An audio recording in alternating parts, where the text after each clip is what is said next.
انگور کھٹے ہیں۔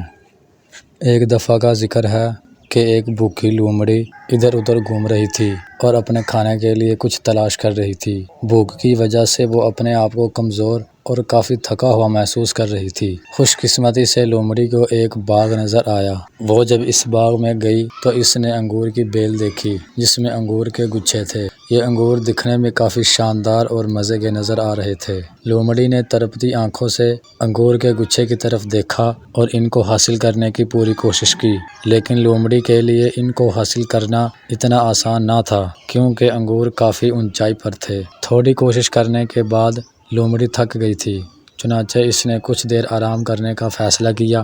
آرام کرنے کے بعد لومڑی نے اپنے آپ کو کافی تازہ دم محسوس کیا اور پھر سے انگور کے گچھے کو حاصل کرنے کی کوشش میں لگ گئی۔ لومڑی نے انگور لینے کے لیے اپنی طاقت کے مطابق کافی اونچی چھلانگ لگائی، لیکن وہ ان تک پہنچنے میں ناکام رہی۔ اس نے پھر کچھ دیر آرام کیا اور ایک اور جرأت مندانہ کوشش کی، لیکن بیچاری لومڑی اس بار بھی ناکام رہی۔ آخر کار لومڑی کافی تھک گئی اور اس نے دوبارہ کوشش نہیں کی۔ کچھ حاصل کیے بغیر لومڑی اس باغ سے چلی گئی اور اپنی ناکامی کو قبول کرنے کے بجائے اس نے یہ سوچا کہ انگور صرف دیکھنے میں مزے کے اور رسیلے تھے، لیکن حقیقت میں یہ انگور کافی کھٹے ہیں۔ نتیجہ: اس طرح یہ کہانی ثابت کرتی ہے کہ نمبر 1، لوگ عام طور پر اس چیز سے نفرت کرتے ہیں جو وہ حاصل نہیں کر سکتے۔ نمبر 2، ہمیں اپنے مقاصد کے حصول کے لیے سخت محنت کرنی چاہیے۔